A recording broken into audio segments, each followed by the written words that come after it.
네. 네, 네, 네. 여러분 안녕하십니까?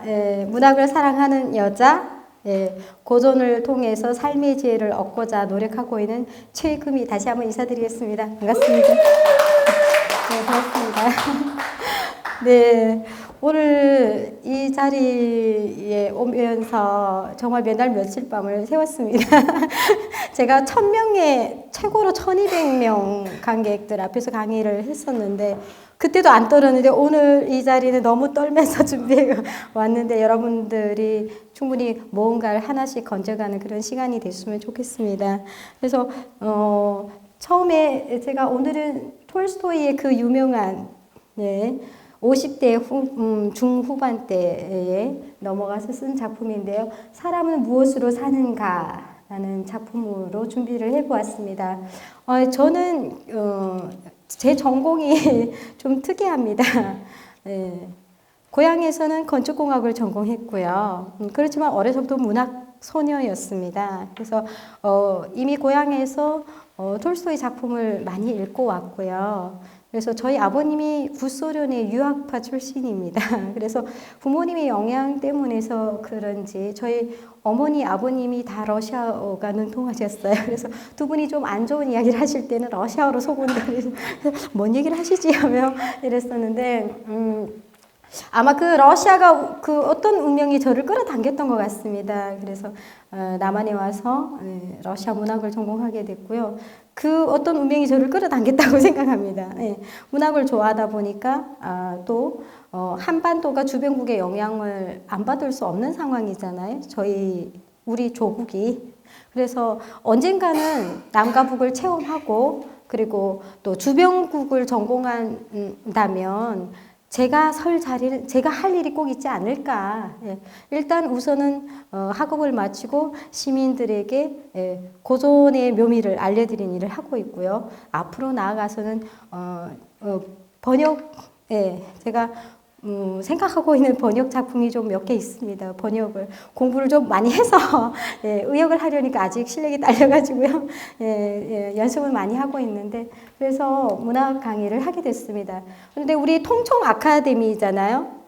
굉장히 수준 높으시다고 들었습니다. 그래서 지금 이 시대에 뭔가 풍요로움이 넘치는 이런 사회에서 오직 개인의 향락만을 어쩌면 추구하는 이런 시기에 또 여러분들 같이 지성을 갖춘 분들이 이 자리에 와 있다는 것만으로도 이 삶이 충분히 아름답다는 생각이 들고요. 통총 아카데미의 근간이 뭡니까? 인문학 강좌입니다. 쭉 꾸준히 이태호 철학 박사님의 노자 도덕경도 하고 언젠가는 제가 보니까 쭉 사람에게는 예술이 음악이 그 제목이 뭐였었던가요? 음악이 있다? 사람에게는 음악이 존재한다? 사람은 얼마나 음악적인가? 그런 것도. 그래서 사람들이 그래요, 저보고. 언젠가 제가 얼마 전에 좀 충격받은 일이 있었는데 어떤 분이 저랑 얘기하고 있는데 그분이 상담사였습니다. 사회복지를 전공하고. 그러면 제 개념으로는 문학을 이해하기 위해서는 언어는 도구고 철학, 그 시대 배경, 역사 다 들어가잖아요. 그래서 이 문학이 문사철이다 이런 어렵고 그 딱딱한 이야기를 제쳐두고라도 이 문학이란 도대체 무엇이냐. 그래서 선생님 이 문학이 도대체 뭐예요? 저한테 질문을 해서 제가 땡 했답니다. 아니 인문학이 뭔지 모르는 사람도 있구나.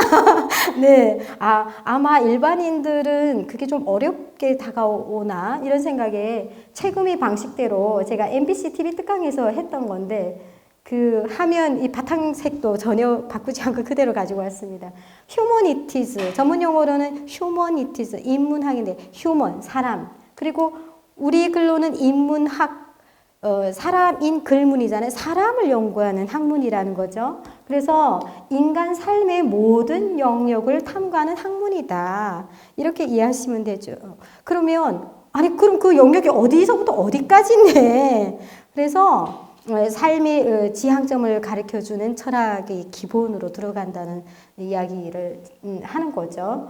저는 거기서 문학과 예술이 인문학을 대표하는 장르다라고 말씀드리고 싶습니다.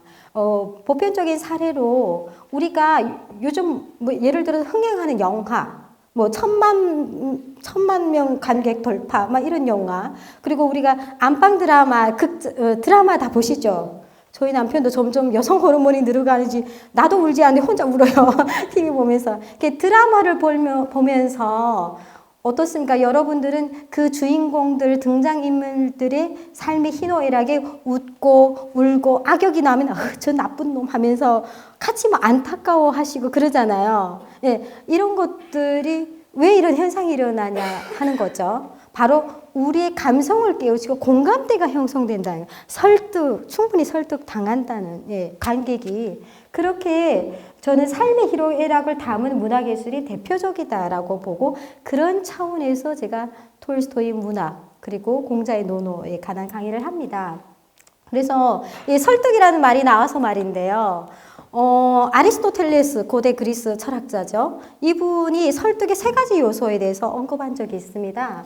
로고스, 이성에 호소하는 논리적 설득, 그리고 파토스, 청중을 설득하기 위해 사용하는 감정적인 소구, 즉 정서적 호소와 공감, 그리고 에토스, 화자와 화자가 전하는 메시지의 신뢰성, 즉 화자의 인격과 신뢰감이라는 거죠. 고대 그리스 광장에서는요, 아고라 광장인가요, 선생님? 네. 그 광장에서는 많은 철학자들이 자기 주장을 펼치려고 모여들었는데요. 어떤, 의뢰인의 그 사건을 변론하는 과정에서 어떤 철학자가 그 군중의 공감대를 많이 얻으면 그 철학자 앞에 돌멩이가 소복이 쌓인다고 제가 언젠가 책에서 봤는데 그렇게 그 군중들의 마음을 많이 움직인 철학자가 이기는 거죠. 그 변론에서. 이렇게 설득이 세 가지 요소를 아리스토텔레스가 제시를 했는데 이 중에서도 한번 살펴보면요. 우리가 늘 이성적으로만 행동하게 되지는 않잖아요. 맞죠? 예.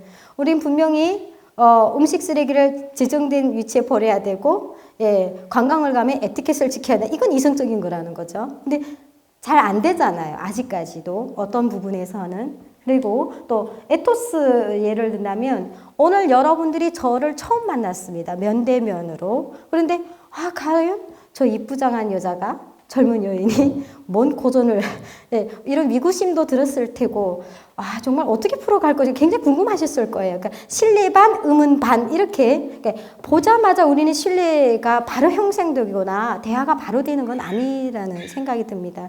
그래서 아마 아리스토텔레스는 이 청중을 설득하게 사용하는 감성적, 즉 정서적 호소와 공감이 가장 중요하다. 이 세 가지 요소 중에서.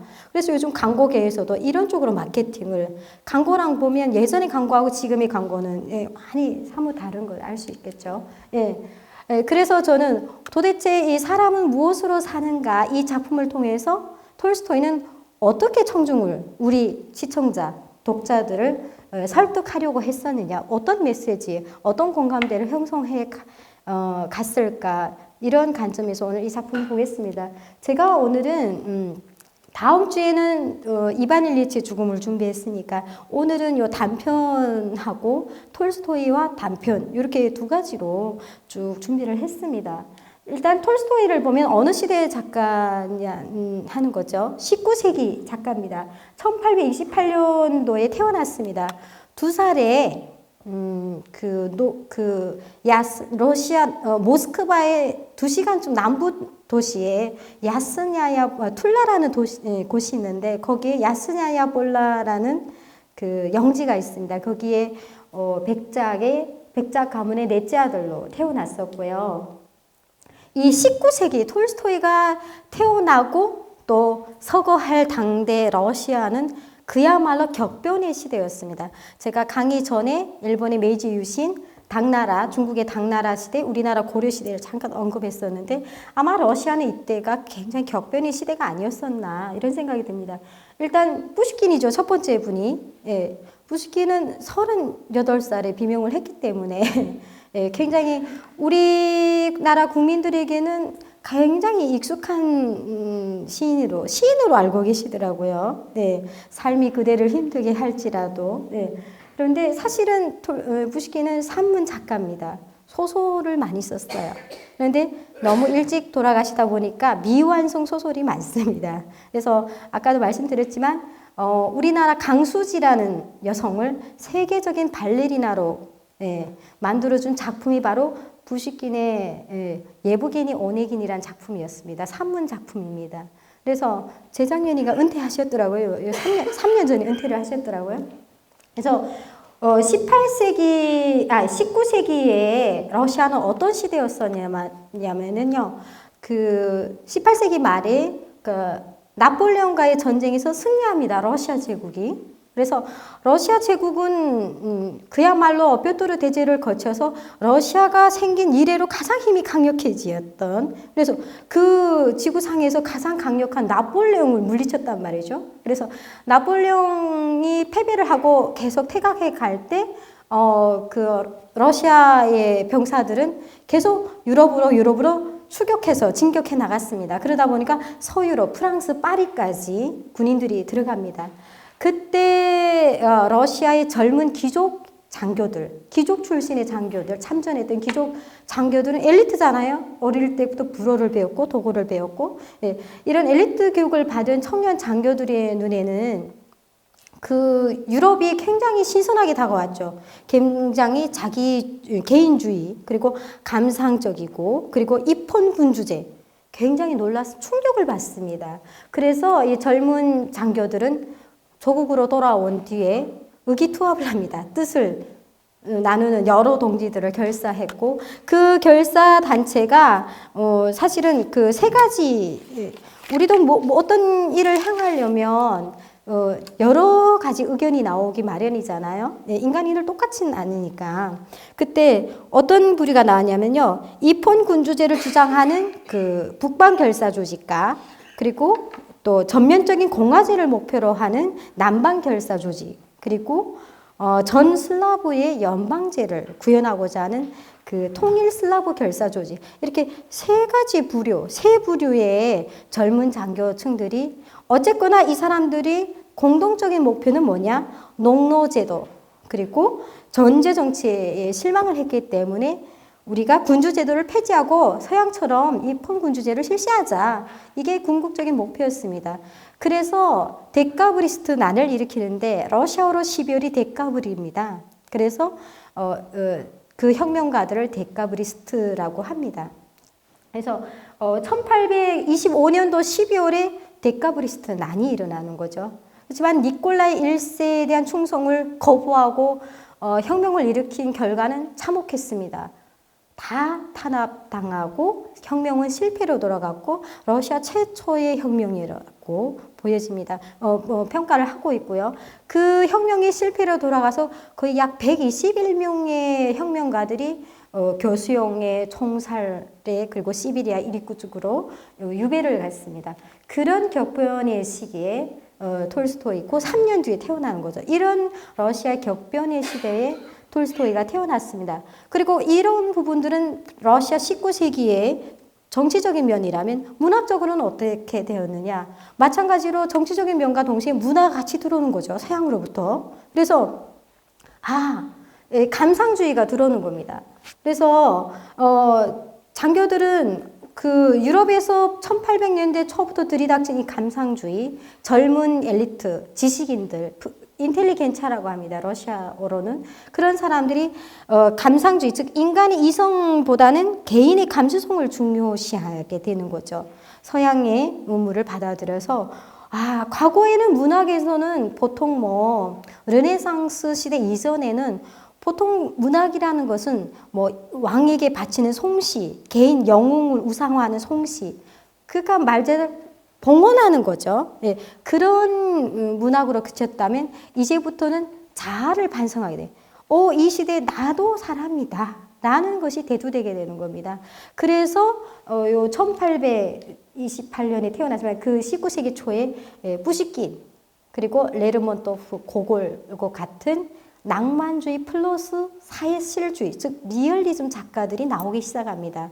그러니까 이 사람들이 1830년대, 40년대를 장식할 쯤에 1850년대 톨스토이는 24살에 첫 문학에 등단을 했지만 그 완성도가 가장 절정일 때가 1850년대, 60년대였습니다. 60년대. 그래서 1860년대 이후에 부시킨과 레르몬토프, 고월과 같은 이런 작가들의 뒤를 이어서 진정한 사실주의, 리얼리즘 작가들이 나오게 됩니다. 그래서 러시아 문학사에서는 이 19세기 중반을 문학의 황금 시대라고 평하고 있습니다. 이때 톨스토이와 그리고 투르게네프 다 한 번쯤은 들어보셨을 거예요. 예. 그리고 투르게네프는 언젠가 오시엔 영화에서 칠레 한 그 유명한 여류화가하고도 썸이 있었더라고요. 그 영화 투르게네프가 나와서 제가 깜짝 놀랐어요. 예. 소비에트에서 피해로 망명을 해서 칠레에서 만나더라고요. 그런데 그리고 그 뒤로 도스토옙스키와 톨스토이가 등장하는 겁니다. 바로 이러한 시대에 살다가 당대에는 이 생존 우리가 그걸 뭐라고 하지? 갑자기 평균 수명이 굉장히 낮은 시대였었죠. 낙후된 사회에. 그런데 톨스토이는 82세까지 무려 82세까지 살았습니다. 굉장히 오래 사신 분이에요. 왜 오래 살 수 있었는지는 뒤에 작품을 분석하면서 또 말씀드리도록 하겠습니다. 그래서 톨스토이는 안타깝게도 2세 때 어머니를 잃고 또 8, 9세 때 아버지를 여입니다. 이게 만 나이냐 해는 나이냐 한국 나이냐에 따라서 어떤 책에는 8살, 9살로 나오는데 그래서 부친께서 돌아가시고 후견이 친척들 집에서 이렇게 돌아가면서 양육이 되는데 그래도 백작이다 보니까 태어나서부터 이 톨스토이는 금수저입니다. 요즘 말로는. 금수저죠. 야스나냐 볼라냐 그 농노들만 해도 100 몇 명 정도 물려봤습니다.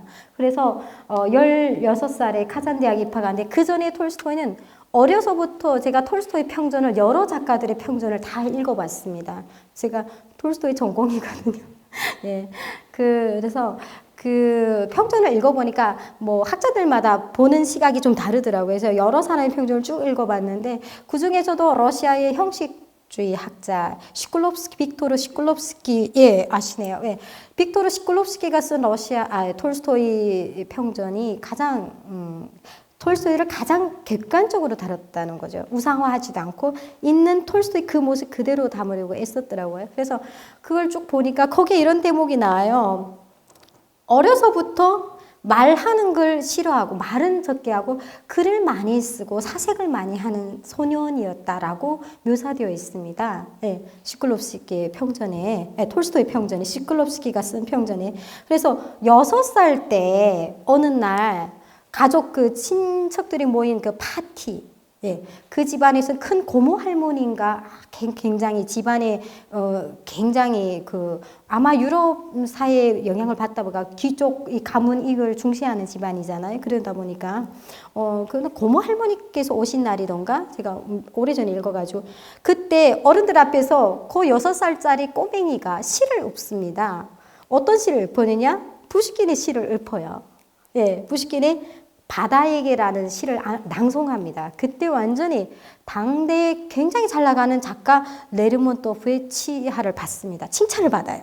아마 지인들도 초대됐나 봐요. 큰 유명한 귀족 가문이다 보니까 시를 보면 바다에게 세계는 텅 비어 있었다.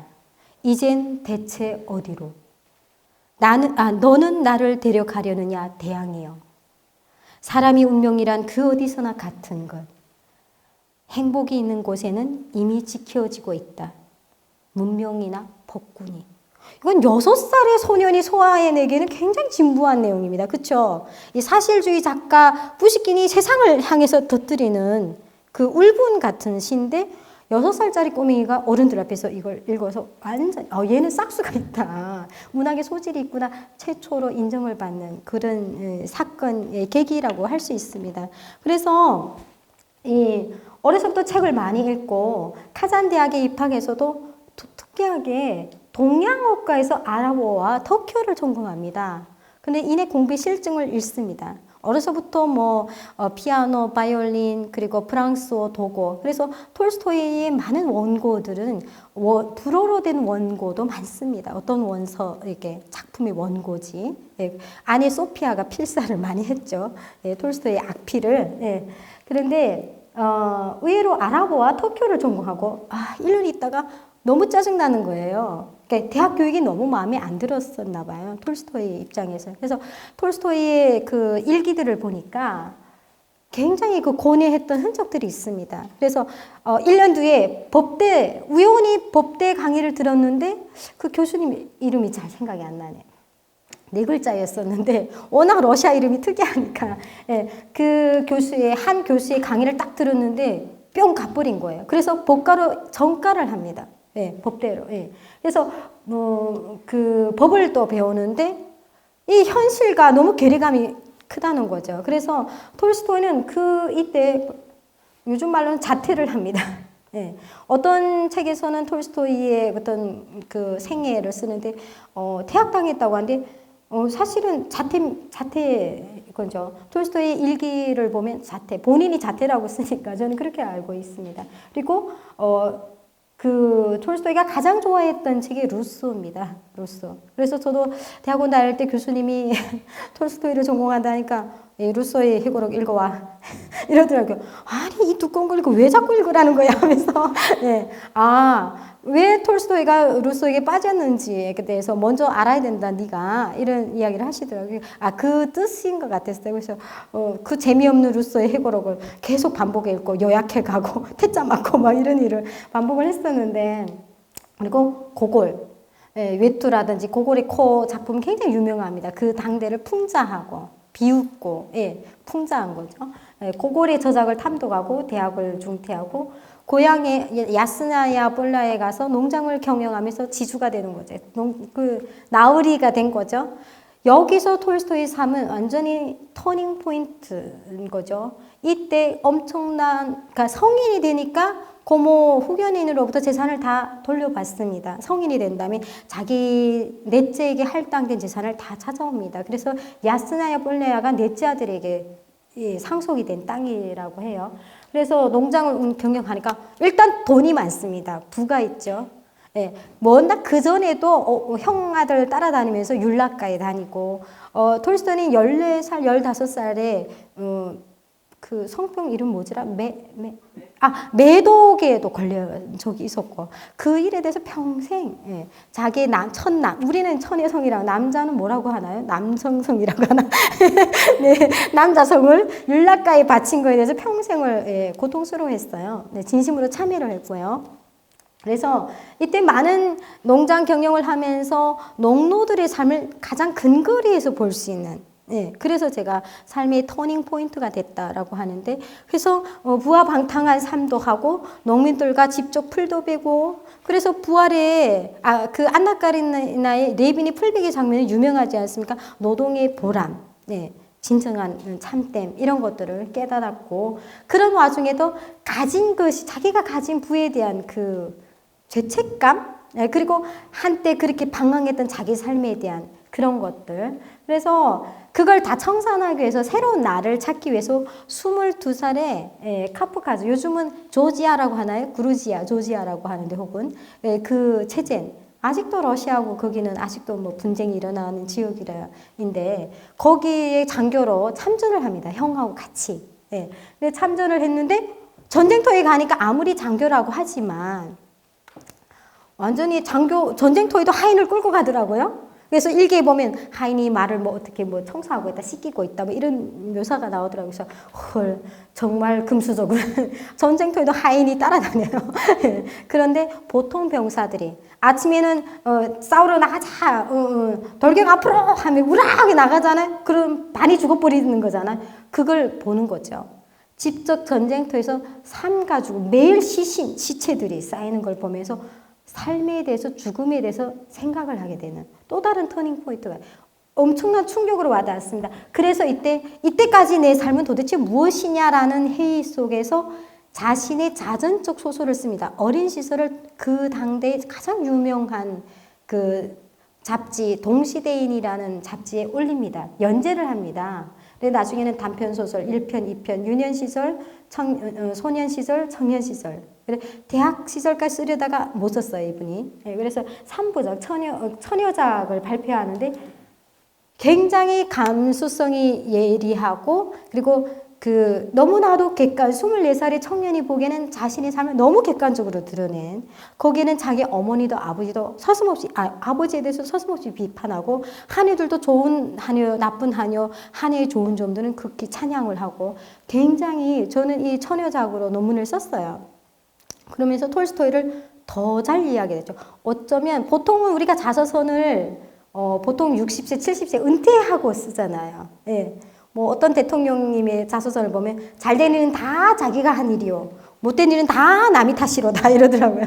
네, 누구라고 콕 집진 않겠지만, 그런데 톨스토이는 자기 자신마저도 굉장히 부정합니다. 자기 자신과 지금 작가로서 성장의 어른스러운 나와 그 10대 자기 자신을 굉장히 분리해서 쓰려고 노력했어요. 그런 흔적들이 당대에도 굉장히 호평을 받았었고요. 그리고 눈을 뜨고 해서 유럽 여행도 다녀오고, 돈이 많으니까 언제든지 외국에 나가서 외국을 쭉 돌아보고, 이런 부분은 좋구나, 우리나라에도 도입되면 좋아, 또 어떤 부분은 이런 부분은 안 되는구나, 이런 것들을 깨달으면서 돌아오면 그걸 바로 자기 농장에 도입시킵니다. 그래서 1867년도에 러시아는 농노 개혁을 했었는데, 무늬만 개혁을 했었던 거죠. 진정한 해방은 아니었었는데, 그 전에 이미 톨스토이는 농노 개혁을 여러 번 시도를 했는데 농민들이 받아주지 않았어요.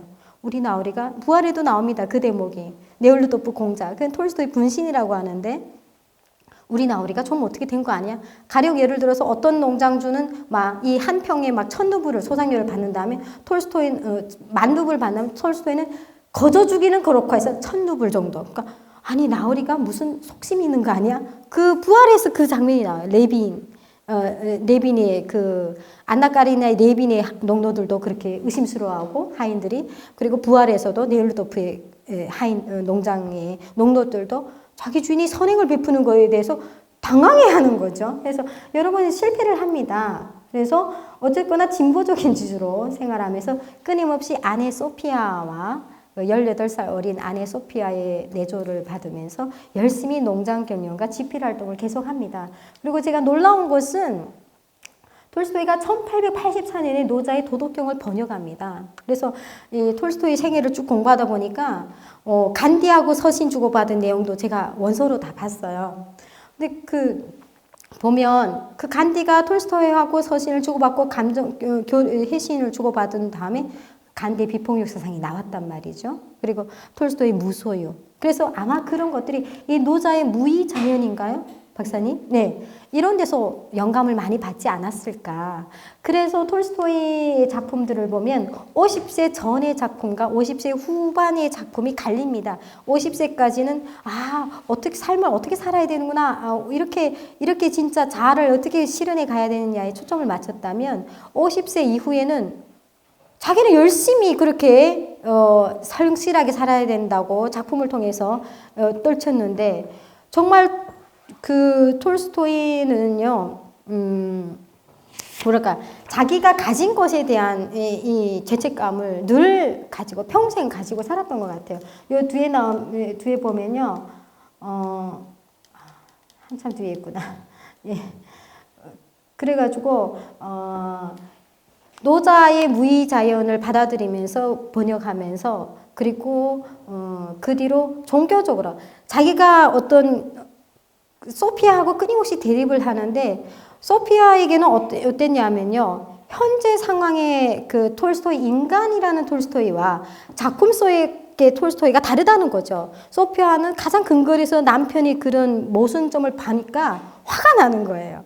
남편이 이상주의적인 그런 이상적인 것에 도무지 받아들일 수 없고, 남편이 작품을 뭘 하나 쓰면 어느 출판사에 연계해서 돈을 어떻게 벌고, 요거는 웹누브를 받아야 되고, 요 원고는 이런 생각만 하는 사람, 집안의 살림을 아글타글 늘여가는, 어떻게 하면 야스냐야 뻘려야 이 영지를, 이 농촌임에도 불구하고 시골임에도 불구하고 유럽의 그 멋진 주택처럼 꾸며갈 것인가, 이런 생각만 하는 아내.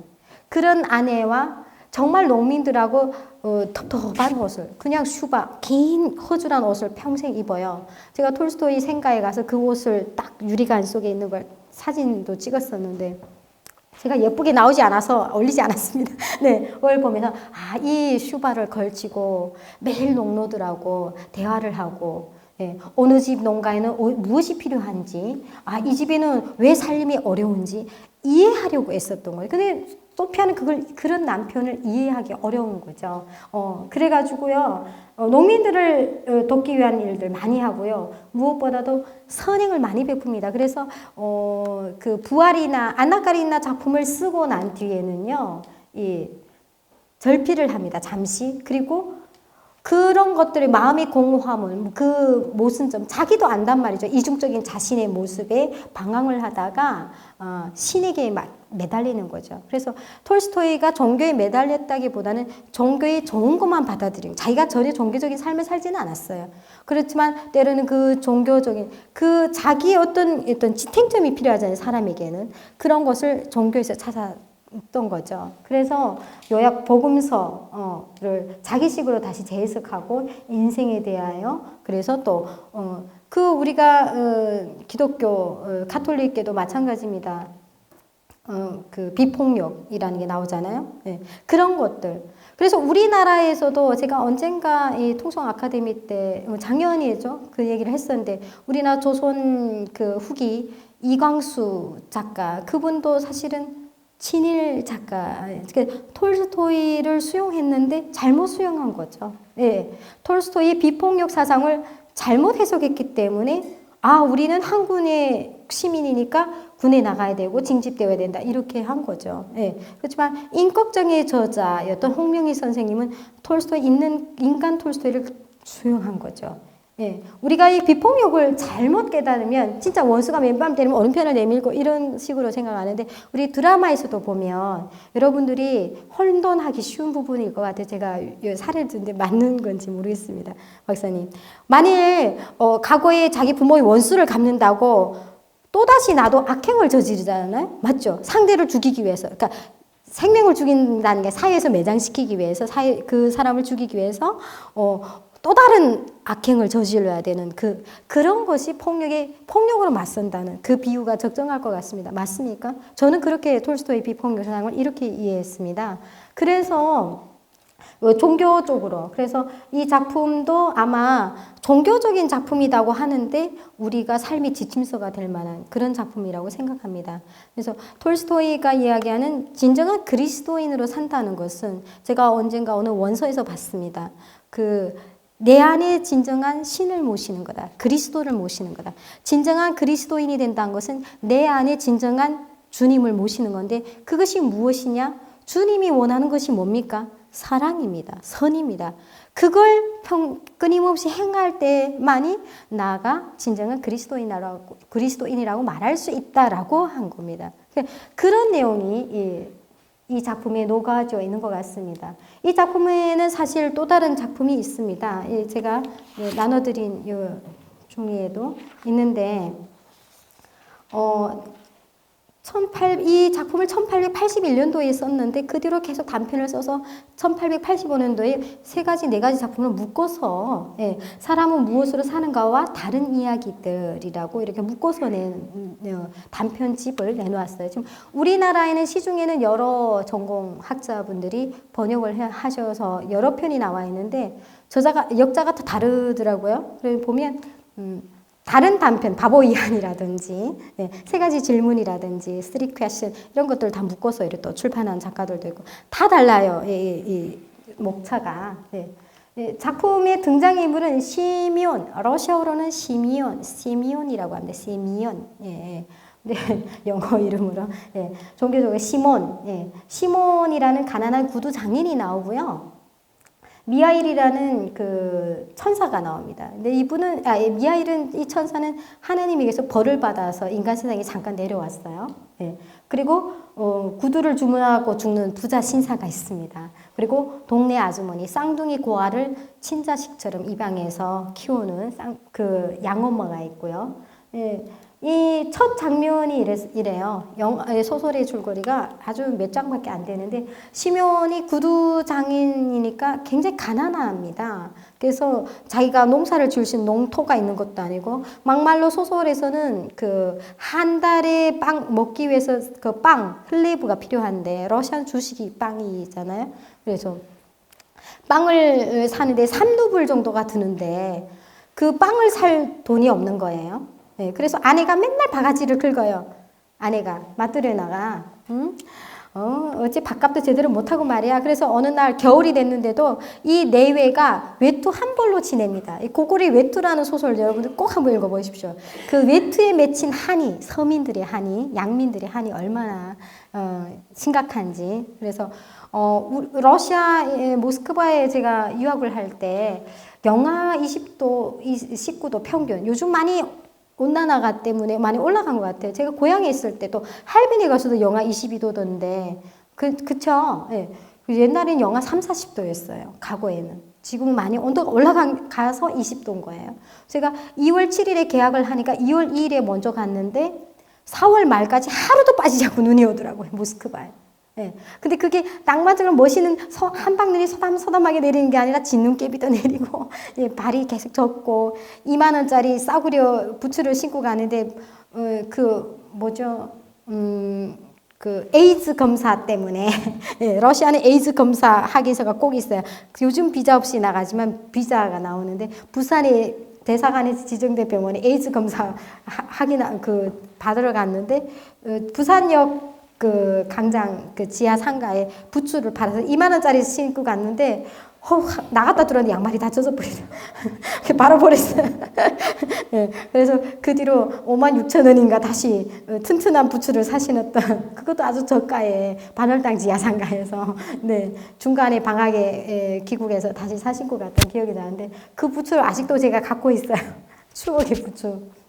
근데 그 우리나라에 보니까 대구도 굉장히 따뜻한 곳인데 슈바 이게 모피 코트를 많이 입으시더라고요. 부인님들이, 사모님들이 이렇게 따뜻한데 굳이 밍크 코트가 필요한지 싶습니다.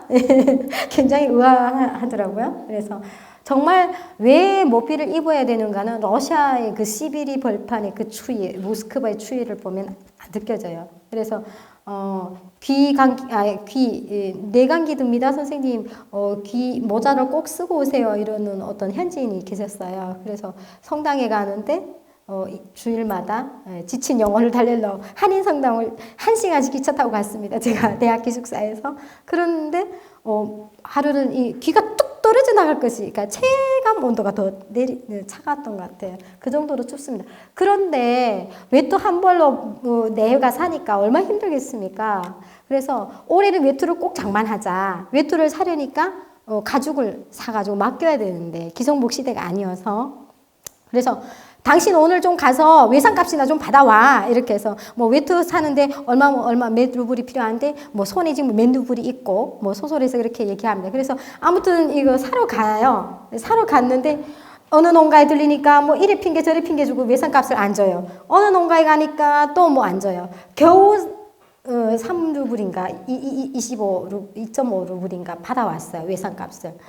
그 이거는 턱없이 부족한 금액이에요. 그러니까 홧김에 술집 지나가다 술집 들어가서 보드카를 확 퍼마시고 취해가지고 옵니다. 건드려 만들어가지고 에이 외투가 필요 없군 몇 잔 안 마셨는데 이렇게 후끈후끈하다니 하면서 러시아 사람들이 사망률이 굉장히 또 높은 거 아시죠? 세계적으로 유명합니다. 왜?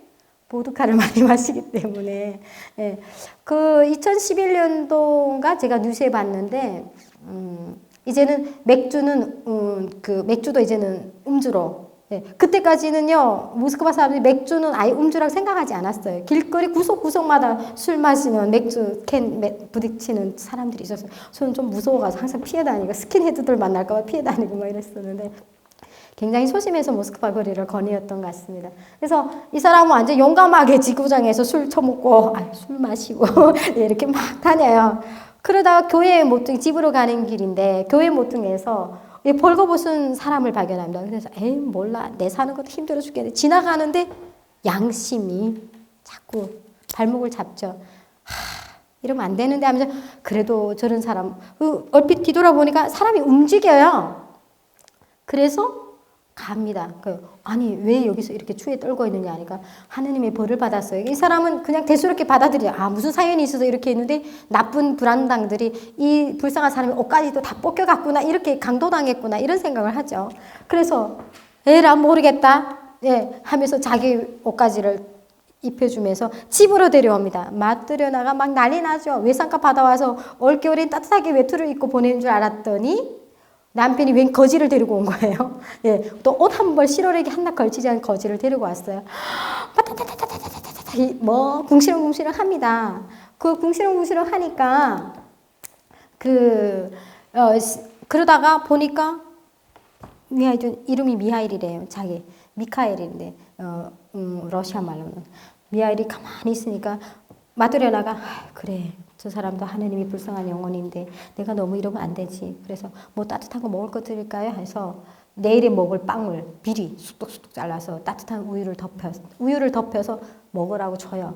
막 미하일이 이렇게 허겁지겁 많이 먹는 거죠. 네, 그렇게 돼서 아니 그래 어디서 왔고 어디로 가느냐 하니까 그냥 하느님이 가르치는 길대로 가는 거지 뭐 사는 거지. 그러니까 답이 없어요. 그러면 이 주인네가 그냥 우리 집에서 잠시 머물겠냐고, 구두쟁이 기술을 배워서 조수로 살겠냐고 하니까 그러면 얘 오갈 데 없다고 하니까 본인의 이야기를 일절하지 않습니다. 미하일이. 여러분 책을 보시면 아시겠지만, 그래서 세월이 흘러서 이 미하일이 젊은 이 조수가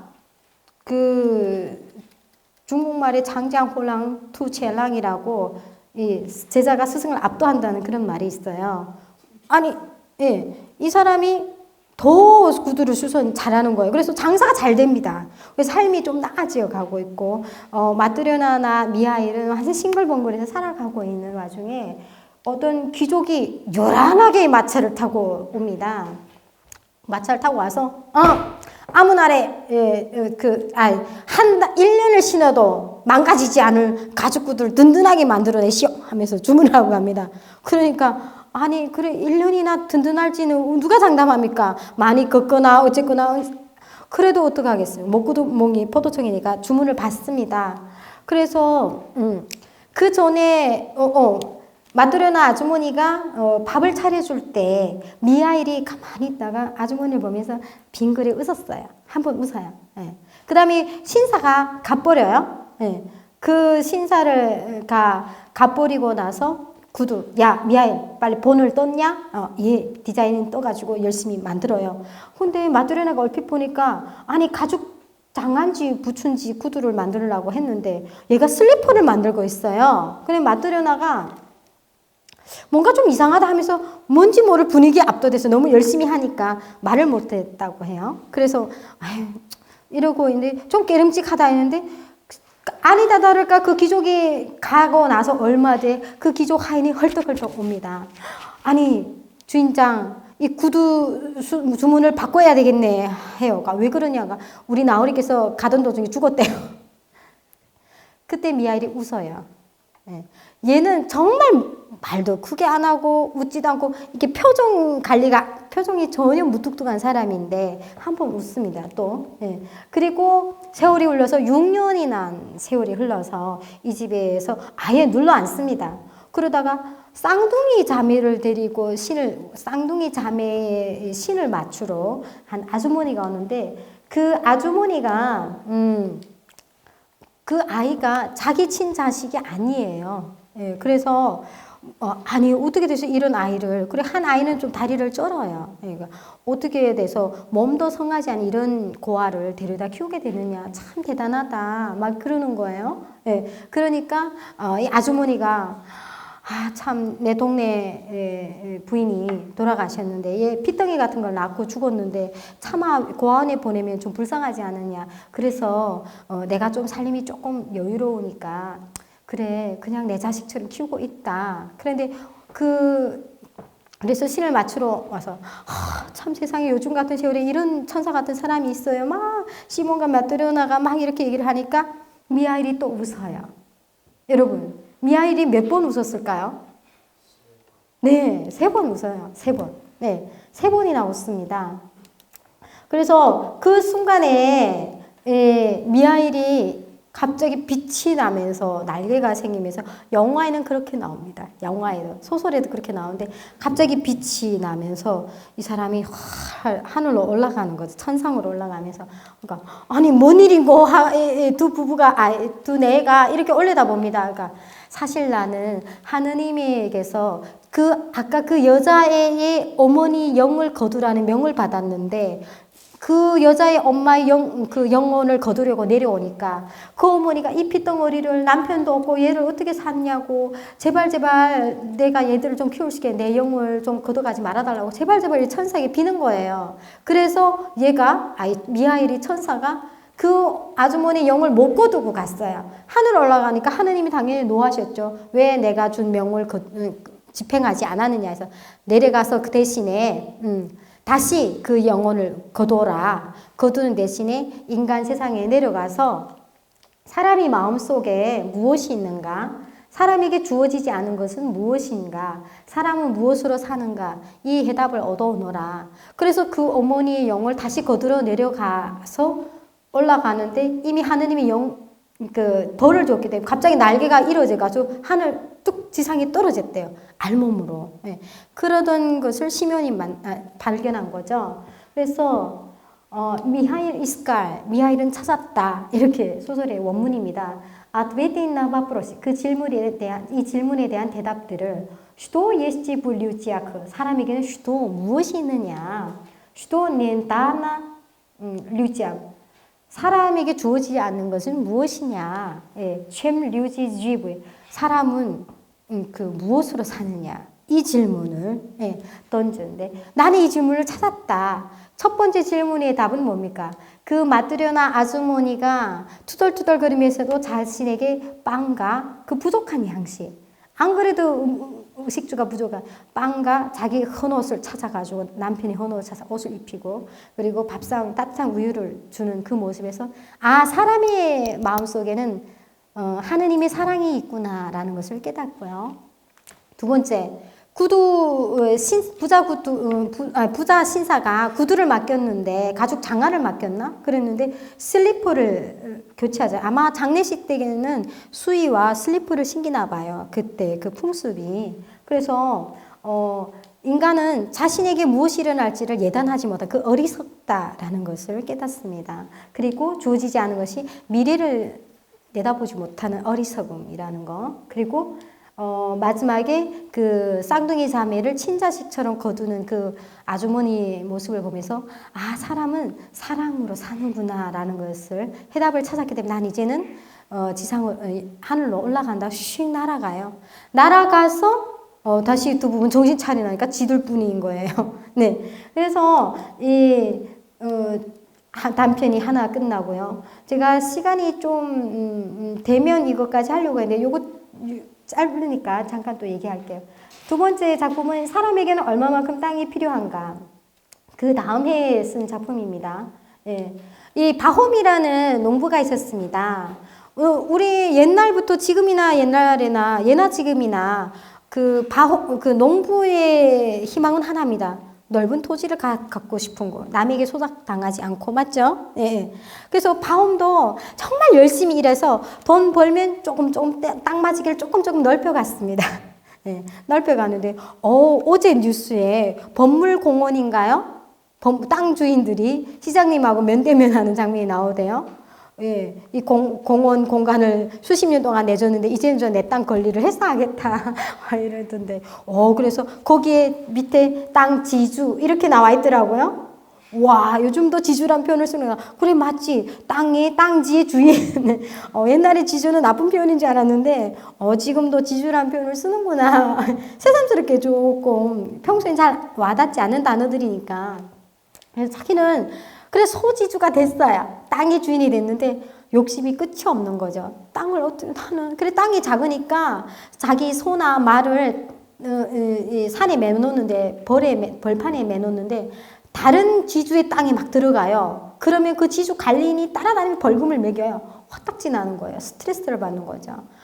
그래가지고 난 좀 내 땅이 좀 넓었으면 내 땅에서 내 소가 내 망아지 마음대로 뛰놀겠는데 이런 생각을 갖고 있죠. 이 와중에 부인이 그 언니가 자매가 도시에서 옵니다. 그래서 둘이 주고받는 내용입니다. 이 대목이 너무 재밌어서 제가 올려봤어요. 핵심이기도 합니다.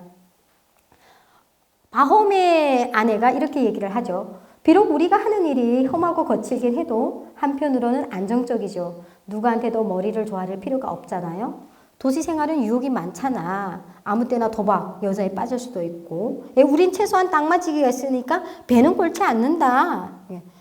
소확행인 거죠. 네, 요즘 말로는. 그런데 오늘은 그런 대로 괜찮을지 몰라도 내일은 악마가 도박이나 술이나 여자로 형부를 유혹해서 도시에 동생이 왔구나. 한순간에 무너질 수 있어요. 그런 일이 도시에서는 흔하지 않나요? 하면서 이렇게 얘기를 하는 거죠. 그러니까 동생의 남편 파옴이 뒤에서 건너방에서 듣다가 그래 맞네. 혼자 중얼거립니다. 딱 맞는 말이군. 우리 농부들은 어릴 때부터 어머니인 대지를 경작하느라 바빠서 허튼 생각이 비집고 들어올 틈이 없어. 한 가지 걱정이 있다면 가진 땅이 좀 적다는 거지. 그래서 내게 땅만 많이 있었으면 악마도 두렵지 않은데 말이야. 이렇게 해요. 근데 정말 악마가 옆에서 들어요. 네가 땅만 있으면 내가 두렵지 않다고 했지. 두고 보자. 너에게 큰 땅을 주겠어. 이러는 거예요. 네. 그래서 기회가 왔습니다. 바옴에게. 오늘날 지나가는 행인이 나그네가 이 집에 머물게 됐는데 어느 볼가강 건너에서 왔다. 그 건너에 가면 천루불을 주면 땅을 좀 어마어마한 땅을 가질 수 있다. 거기가 어디야? 볼가강 건너에 어떻게 가야 된다 하니까 그 길로 하인하고 마찰이 이리야 떠납니다. 갔어요. 갔는데 가니까 여기 그 지역에 그 노인들이 유지들이 얘기를 하죠. 어차어차해서 저 멀리 어느 동네에서 왔는데 여기에 이 천루불의 땅을 그렇게 많이 준다면서요. 그런데 혹시 여러분이 우린 땅을 얼마든지 줄 수 있네 하니까 그 마을 최고 어른 지도자겠죠, 리더들. 그런데 혹시 여러분들이 저한테 땅을 주신다고 해도 나중에 여러분들이 후손들이 나한테 땅을 빼앗으면 어떻게 합니까? 서류를 확실하게 해줄 수 있습니까? 해요. 그러니까 당연하죠. 확실하게 해주겠다 이렇게 해요. 그러면 도대체 천루불에 땅을 몇 헥타르나 가질 수 있느냐 물어봐요. 그러니까 그건 자네에게 달렸네 해요. 예, 여러분들이 아시겠지만 해가 떠서부터 해가 지기 전까지 출발했던 그 목적지로 돌아오는 자네가 걸은 그 지역이 다 자네 땅이 된다. 단 돈은 그 땅의 크기 넓이에 상관없이 천루불만 주겠다. 아싸. 다음날 아침에 열심히 준비운동하고 여기 땅에 떠납니다. 떠나는데 10시, 11시 되면 해가 쫙 뜨기 시작하죠. 뜨겁기 시작하는데 한참 그러니까 아니야. 해가 서산으로 좀 중간에 올랐으면 정오구나. 이제는 또 뉴턴 해야 되지 않나? 하는데 아니야. 내가 정말 있는 젖먹던 힘까지 다 발해서 최대한 좀 넓게 걸어야지. 계속 가면서 표기를 하면서 계속 도는 거죠. 이렇게 돌아가지고 해가 3시, 4시 해가 이렇게 꼴딱꼴딱 넘어가니까 이제는 진짜 돌아가야 되겠구나. 뜁니다. 뛰는데 너무 짧은 시간 내에 너무 장거리를 열심히 걸으니까 제가 한번 그 기억이 사람이 이렇게 죽을 수도 있겠구나 하는 것을 체험한 적이 있습니다. KTX를 미리 예매를 하고 갔는데 여러분 절대 예매를 하고 가지 마십시오. 제2 고객주차장, 제1 주차장이 넘쳐나는 거잖아요. 차를 주차할 데가 없어 차를 2대나 놓치고 세 번째로 밀려서 그 포인트 받겠다고 매장에 가면 그 줄을 서야 돼. 그게 귀찮아서 좀 일찍 다니라고 어떤 분들은 그 페이스북에 일찍 갔는 날에도 그랬어요. 정말 일이 안 되는 날인지. 그래서 정신없이 뛰었는데 차는 출발했는데 끈에 놓쳤습니다. 그런 경우가 2번이나 있었는데요. 2번도 더 됩니다. 서울에서도 한 번. 너무 뛰어가지고요. 차가 출발했는데 여기가 되게 아프더라고요. 너무 떼가지고. 그래, 파움처럼 난 죽겠구나. 갑자기 심장마비 오는 거 아니야? 이런 생각을 한 적이 있어요. 그래서 겨우겨우 지금 목적지를 향해서 출발점을 향해서 가고 있는데 저 위에서 유지들이 깽가리 치면서 우리말로는 막 빨리 오라 막 사람들이 동네 사람이 다 볼구경 났다고 완전히 볼거리라고 막 나와서 응원을 합니다. 오라 하는데 조금만 해가지고 겨우 가서 그 목적지 도착했어요. 그러니까 하인이 달려와서 주인님 대단하십니다. 정말 대단하십니다. 하는데 파움은 죽었어요. 그래서 그 어마어마한 땅의 주인이 되지 않았습니다. 그래서 파움이 죽고 나서 하인이 땅을 딱 묻으니까 단 180cm. 파움이 키가 좀 컸었나 봐요. 아유, 그래서 사람에겐 땅이 얼마나 필요하냐. 톨스토이는 이 짧은 작품을 통해서 부족함 속에서 만족하지 못한 채 살아가는 우리의 모습 자화상이 아닐까. 저는 이걸 톨스토이가 보여주고자 했던 것 같습니다. 앞서 작품에서는 사람은 사랑으로 살아야 된다.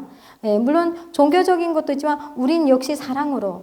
저는 그래요. 제가 여기 와서 선을 베풀고 열심히 살다 보면 고향에 계시는 80이 지난 저희 어머니, 고아가 된 우리 조카들, 우리 오빠가 돌아가시고 그런 아이들에게 누군가가 또 다른 어떤 천사가 온종을 베풀지 않을까. 이 사랑은 부메랑처럼 돌고 돌잖아요.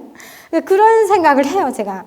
그런 마음으로 늘 뭐 봉사를 하고 기부를 하고 막 그러는데 마찬가지가 세상은 이렇게 선한 사람이 사랑이 많기 때문에 그나마 이렇게 유지된다는 생각을 늘 합니다. 제가 너무 감성적인가요? 그래서 톨스토이 사랑은 바로 사랑 그 자체다라고 할 수 있습니다. 그래서 제가 또 톨스토이를 사랑하는 이유는 저는 톨스토이를 연구하면서 정말 톨스토이하고 짝사랑이에요. 지금도 짝사랑을 하고 있어요. 언젠가 중국에서 잡지를 뉴스를 봤는데 중국에 한 70세 80세 난 그 농학 박사 같은 학자가 거장이 있었나 봐요. 그때는 그 제가 중국 사회를 이해하기 위해서 계속 중국의 월간 잡지 읽고 뉴스를 체크하고 했었는데 그 제자가 40 몇 살 아래의 제자가 그 교수님이 상처하자마자 자기가 부인으로 결혼을 합니다. 그 저는 신문을 보고 미쳤군 미쳤어. 아무리 그래도 40살이 너무 44세인가 45세나 더 많은 할아버지 같은 사람은 어떻게 살지 했어요. 근데 제가 40이 넘고 이게 중년이 되니까 톨스토이를 공부하니까 그동안 이 여정이 나의 진정한 최고의 자아를 찾는 과정이었구나. 그래서 남한에 와서 35살부터 쭉 공부를 했는데 전혀 후회가 없는 거예요. 나는 이걸 깨달으려고 지금까지 살아온 것 같은 느낌? 그래서 난 진짜 톨스토이가 지금 내 앞에 백발의 논의로 있으면 그분하고 정말 기꺼이 동반자가 돼줄 수 있을 거다라는 생각을 잠시 해본답니다. 그래서 그만큼 톨스토이를 사랑했던 이유는 톨스토이는 이렇게 말로만 외친 것이 아니라 사랑을 직접 실천했다는 거죠. 그래서 자기가 가진 부에 대해서 괴로워하고 자기 가진 것들을 나눠주려고 노력합니다. 그래서 또 문학을 통해서 사회 병폐를 치유하고 잘못된 세상을 바로잡고자 했고 평생 인간에 대한 사랑과 믿음을 실천했는데 그 증거들이 많습니다. 농노 아이들 학교를 만들어서 이 많은 아이들을 무상 교육을 합니다. 이 아이들의 수학 교재, 윤리 교재 이런 것들을 자기가 다 집필을 해서 무상으로 세상에 귀족이 무슨 할 일이 없어서 도박이나 하고 파티나 즐기고 이렇게 부를 충분히 누릴 수 있는 위치에 있음에도 불구하고 자신은 늘 남루하게 있고 농민들하고 대화를 하고 소통을 하려고 노력했습니다. 그래서 아나키즘이라고 이 톨스토이 살아생전에 전 세계 사람들이 톨스토이를 신봉했습니다. 그래서 야스냐야 볼라라는 이 영지로 수많은 톨스토이 신봉자들이 왔습니다. 황제도 어쩔 수 없었어요. 부활이나 이 사람 무엇으로 사는가 이 시몬이 교회 모퉁이에서 미하일을 찾잖아요. 이거는 뭐예요? 그 교회는 뭐예요? 하느님의 사랑을 설교하는 것입니다. 사랑을 전파하는 출발선입니다. 맞죠? 네. 그런데 그런 교회에서 이 거지를 돌보지 않았다는 거예요. 이 사회 교회의 종교를 비판하는 거죠. 그래서 부활을 쓰고 톨스토이는 파문당합니다. 그리스 종교에서 파문당하는 것은 워낙 유명한 사람이니까 대놓고 추방하지는 못하겠고 그 그리스 종교가 러시아의 국교였었기 때문에 이 그리스 종교에서 파문당한다는 것은 사회에 정치적으로 매장한 거나 다름이 없습니다. 정치적인 망명을 시킨 거, 정신적인. 그럼에도 불구하고 많은 추앙자들이 왔어요. 그래서 톨스토이가 죽을까봐 더 겁을 냈습니다. 황제는. 알렉산드르 2세는. 그래서 이 크리스티안스키의 제지라고 크리스티안스키의 농민들이 자녀들을 위한 학교를 이렇게 만들고 아이들에게 계몽을 시켰고 이런 생각들을 늘 하고 있었다는 거죠. 아까 제가 보여주고자 했던 대목입니다. 나의 이 모든 토지와 재산은 나와 다른 사람들이 제약의 원천이며 나를 미망에 빠뜨리고 또 지금도 혼란스럽게 만드는 것들입니다. 소유를 인정하지 않은 우리가 우리 자신에게 거짓말을 하고 있다는 사실이 슬플 뿐입니다. 그 정도로 자기 가진 부에 대해서 죄책을 했어요. 그래서 소피아에게 어느 날 자기가 임종이 가까우면서 자기의 모든 저작권을 포기하겠다. 사회에 환원하겠다고 합니다. 그러니까 소피아가 히스테리 발작을 일으킵니다. 그 반의 공은 내 거야. 내가 당신의 악필, 그 당신 이중적인 생활이 진절모를 평생을 참고 우리 아이들에게 이걸 다 상속해 주려고 아득바득 살아온 거 아니냐. 그러니까 절대 그런 일, 하늘의 두 쪽에 나도 그런 일은 있을 수 없어 라고 해서 소피하고 계속 갈등을 하는 거죠. 그래서 톨스토이가 고민하다가 가정의 평화를 위해서 양보합니다. 몇 년도부터 몇 년도까지 저작권은 뭐 맏아들, 소피아, 뭐 어느 딸 이렇게 자녀를 13명이나 낳았습니다. 예, 그리고 뭐 몇 명은 또 죽고 옛날에는 영아 사망률도 높고 하니까 그래서 사회에 환원하겠다. 어느 정도는 조금 내놓고 이렇게 조금 합의를 보는데 어쩔 수 없이 톨스토이는 평생 그 부인하고 자기 부인을 사랑한다고 얘기를 하면서 나는 정말 부인을 잘못 만났다고 이런 생각, 어쩌면 그런 생각을 끊임없이 했습니다. 그러면서도 또 이중적인 모습. 난 정말 소피아를 사랑합니다. 라고 쓰고 있어요. 자신의 일기들에는. 삶의 흔적들이 그랬어요. 그래서, 저는, 지금 우리 시대에서도 그 가진 부를 주제할 수 없어서 지역 범죄를 일으키는, 그래서 이 풍요로움과 유행성 독감, 플러스 합성어, 인플루엔자라는 말이 나왔잖아요. 이 영상을 한번 잠깐 15년도에 나온 영상인데요. 한번 보겠습니다. 미국에서 음주운전으로 4명의 목숨을 빼앗고도 부작용이라는 배경으로 징역형을 피해 논란을 일으킨 소년이 이번에는 자취를 마쳤습니다. 여론이 들끓자 이 소년의 행방 추적에 연방수사기관이 가세했습니다. 오늘 기네스입니다. 부잣집에서 부족함을 모으고 자라 감정 통제를 하지 못하는 부작병을 앓고 있다. 2013년 술을 마신 채 픽업 트럭을 몰다 사고를 내 4명의 목숨을 빼앗아도 보호관찰 10년이라는 30밖의 판결을 받은 당시 16살 소년의 변호사가 재판에서 벌인 주장입니다. 이 같은 판결에 미국 전역에서 유전무죄 논란이 거세게 이루어졌습니다. 최근 이 소년은 친구들과 함께 술을 마시는 정황이 담긴 동영상을 트위터에 올린 뒤 다시 여론이 들끓자 자취를 감췄습니다. 이에 미국 연방수사국과 연방보안관실인 US 마셜 요원들이 투입돼 추적에 나섰습니다. US 마셜은 죄수들을 호송하거나 탈옥한 죄수의 체포를 하는 조직입니다. 수사당국은 소년과 그의 어머니가 풍부한 재력을 앞세워 해외로 도주했을 가능성도 배제하지 않고 있습니다. 소년이 잡히면 성인 법정도 위반돼 20년 이상의 징역형을 선고받을 확률이 크다고 미국 언론은 소개했습니다. 계란뉴스 진행입니다. 정말 놀랍죠. 요거 3년 전에 2015년도에 4년 전에 나온 사건인데 정말 우리가 부족이 아닌 자족하는 마음을 가져야 되지 않나. 톨스토이 작품을 통해서 선과 사랑을 깨우치면서 미움이 아니라 사랑하는 마음을 가져야 하지 않는가. 너무 풍요로워서 난 그걸 주제할 수 없어 해서 범죄로 나간다는 건 정말 우리가 생각하기에는 제가 언젠가 베테랑이라는 영화 맞습니까? 황정민하고 재벌가 2세하고 추격전을 하죠. 마약에 살인을 서슴지 않는 그런 것들이 사회 병폐로 요즘은 대놓고 지금 뽀젓이 할개를 그 실제 있은 사실을 각색한 거라고 들었습니다. 저는요 남한에 와서 가장 먼저 느낀 것이 이렇게 풍요로운 사회에 사는데 사람들이 너무 메마르다라는 생각이 들었습니다. 네. 제가 방송에서도 얘기했고, 뭐 실장님이 계속 저한테 그 말이 너무 와닿는다 하는데, 경대 학부 다니면서 수업 끝나고 알바하면, 식당 가서 알바를 하면 5만원 현금을 받았어요. 퇴근할 때 사장님이 카운터에 딱 5만원을 줘요. 11시, 10시 반 이때.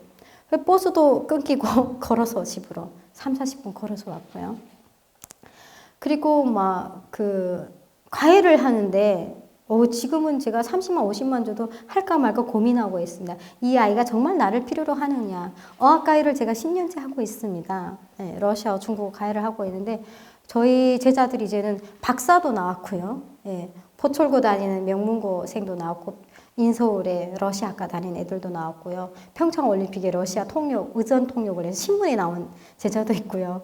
그래서 대리만족을 하죠. 정말 진정을 다해서 가르치니까 아이들이 제가 잠깐 외국에 나갈 때 학원을 안 가고 최 선생님이 오면 귀국하면 다시 나한테서 수업을 받겠다 할 정도. 그러니까 저희 애정을 다 쏟아부었어요. 정말 이 나이에 이렇게 배울 수 있다는 게 얼마나 아름다운 일인가. 저는 그런 생각이 들었거든요. 그래서 저희 어머님이 의사고 아버님이 학자임에도 불구하고 저는 윗동네에서 굶었어요. 그 사회가 평등이란 명분하에 노동자나 학자나 똑같은 배급을 주었다는 거. 여러분 놀랍죠? 예, 사자 달린 직업에서 태어났는데 굶었다는 거. 많은 사람들이 아이러니해야 합니다. 그래서 우리가 통일하는데 서로를 잘 알아야 통일이 하지 않을까 이런 생각. 그래서 북한에서 온 사람이 북한 얘기를 하지 않고 고전 강의를 한다? 너무 색다른데 어떤 사람들은 뭔가 좀 시큰둥해하는 그런데 저희가 못할 것은 없죠. 예. 단지 고향이 윗동네라는 것 뿐이고 다른 것은 없다. 똑같은 인간이다라는 선에서 많은 분들이 바라줬으면 좋겠다는 생각. 그리고 이 풍요로움, 그 아이들에게 저는 늘 그러죠. 학교에 가서 강의를 많이 하는데 어쩌면 꼰대 같은 얘기인 것 같지만 저는 전교 이런 얘기하면 또 식상하고 굉장히 범생이었습니다. 예. 수능 시험에서 거의 만점을 받은 학생이었어요. 제가 그 정도로 모범생이었고 평양의 명문대에 갔었고 그럼에도 불구하고 삶이 나아지지 않는다는 거죠. 아버님이 돌아가시고 어머님이 퇴직하시고 나라에서 핵 미사일에 돈을 쳐넣으니까 국민들에게 가는 의식주가 끊어집니다. 월급 배급을 안 주니까 굶을 수밖에 없는 거예요. 왜 진짜 대학교복 다 내다 팔고 이렇게 살아도 다 연명할 때까지 저는 이 시몬의 맞들연의 그 심정, 이 고전 옛날 과거나 지금이나 이 가난한 사람들의 심정을 너무나도 저는 잘 안다는 거죠. 그래서 저희가 북한 출신으로서 중국 문학과 러시아 문학을 바라볼 때 많은 아픔들이 있었어요. 그래. 똑같은 소비에트인데 여기는 이렇게 뭔가가 다르고 여기는 이렇게 폐쇄적이고 그래. 이런 생각을 많이 끄떡끄떡이면서 동질감을 갖고 이 작품을 그 나라 문화를 들여다보기 시작했던 것 같습니다. 그래서 감성적으로 다가가야 되면 이성적이지 않으면 실수할 수도 있지만 그래도 우리는 먼저 사람의 마음을 먼저 움직여야 된다. 저 역시도 미움이 아니라 다툼이 아니라 화합을 위해서 올바른 북한, 있는 그대로의 북한을 알리려고 저는 많이 노력합니다. TV에 보여지는 우리가 듣고자 하는 것만. 어떤 사람들은 한국어가 너무 좋죠? 그러니까 좋다라고 이런 미리 대답을 바라고 질문하는 것 같은 질문. 뭔 느낌인지 아시죠? 네. 그래서 저기 저희 고향 친구가 머리끄덕이시는데 그걸 꼭 굳이 확인 사살하고 싶어하는 있는 자, 가진 자의 바램 이런 것들도 그 심리가 다 보여지는데도 저는 후배들에게 다 감수해라. 다 묵묵히. 그래도 여기는 삼시세끼를 이 밥을 먹을 수 있지 않느냐. 이것만 감사하고 내가 아무 때나 공부할 수 있고 아무 때나 책을 볼 수 있다는 것에 감사한다는 거죠. 그래서 5만 원짜리 월급 받고 어느 날 어떤 교수님이 강의를 들었는데 며칠 전입니다. 그 교수님께서 그러시더라고요. 자기 학생 중에 필리핀 유학생이 있는데 강의실에 오면 계속 잔대요. 자는데 도대체 왜 자냐고 물어봤대요. 왜 자냐 하니까 4시에 수업이 끝나면 5시부터 식당에 알바하러 간답니다. 그러면 5시부터 시작해서 6시, 7시, 8시, 9시, 10시, 11시, 12시, 1시까지 8시간 근무를 하면 월 200을 번다고 합니다. 최저임금이 올라가지고. 아니 최소한 근데 집에 150만 원을 보낸다고 해요. 순수하고 어쩌면 또 너의 앞날도 생각해야 되지 않느냐. 최소한 50만 원 적금하고 미래를 위해 준비를 해라. 교수님께서 그렇게 얘기하셨대요. 그 사람들이 마음을 이해하지 못했다면 왜 수업이 자기만 하지 짜증만 났을 거예요. 이해를 하니까 뭔가 어떤 조언을 해줄 수 있고 그 친구도 정말 맞는 말씀입니다. 이렇게 얘기를 하는 거죠. 예, 저는 마찬가지입니다. 그 친구의 마음이 너무나도 저는 와닿아요. 저도 그 10,000원을 벌고 50,000원을 벌고 100,000원을 벌고 뭐 최고로 200만 원까지 강의를 받아본 적은 있습니다. 딱 한 번. 날아갈 것 같았어요. 정말 200만 원만큼 내가 가치가 있는가? 의문도, 이게 자본주의 사회구나. 이런 생각도 들지만, 정말 어떤 데서는, 무려 기꺼이 갑니다. 다음은 정말 나를 요구하는 곳이면 언제든지 불러주세요. 라고는 해요. 네.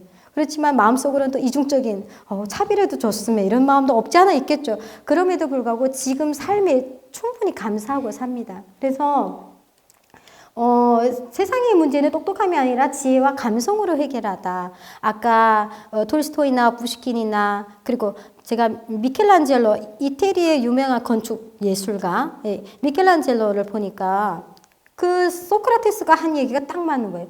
최고의 선이 알입니다. 그래서 저는 이 남한에 와서 12년 동안 그 알을 향해서 계속 왔기 때문에 굉장히 마음이 너무 행복하고 뿌듯하고 거기다가 기본 의식주는 해결되니까. 예. 그래서 미켈란젤로가 이런 이야기를 했더라고요. 유식한 사람과 대화 나눈 것이 즐겁다. 늘 피렌체에서 학자치고 내 친구가 아니었던 사람은 없었다.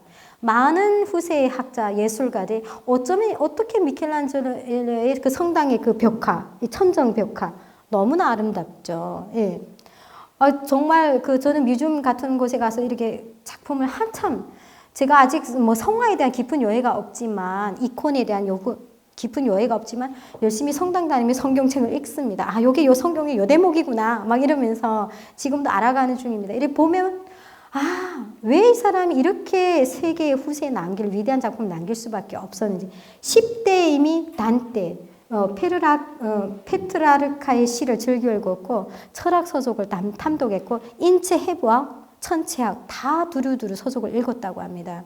그리고 당대 네덜란드 철학가들과 담론을 늘 즐겨 했었고 그러니까 이런 위대한 작품, 어떤 모든 직업군에 대한 감성, 이성을 다 아우르는 그런 해안을 가졌기 때문에 그래서 우리가 고전을 늘 가까이 하는 그 고전 속에 우리가 어떻게 살아가야 되느냐에 대한 작가의 권위와 함께 우리 삶의 지침서, 어떤 지향 그리고 대답들이 있다는 거죠. 그래서 이 마윈 같은 이제는 전 회장이라고 해야 되겠죠. 일선에서 물러났더라고요. 교육에 힘쓴다고 하는. 인공지능과 경쟁해서 재작년에 연세대에 와서 하신 말입니다. 이기려는 것은 어리석은 짓이다. 성공하고 싶다면 EQ, 감성 지수를 높이고 지고 싶다면 이 지능 지수를 높여라. 하지만 존경받고 싶다면 Love Q, 사랑 지수를 높여라 라고 대한민국의 청년 대학생들에게 이렇게 주문을 외우고 갔습니다. 그래서 저는 정말 서로 사랑하는 것이 가장 최선의 선이다라는 톨스토이의 이 가르침으로 여러분들에게 충분히 잘 설득, 공감되었는지는 모르겠습니다. 열심히 강의 경청해 주셔서 감사합니다. 고맙습니다. 스파시바 바리쇼요.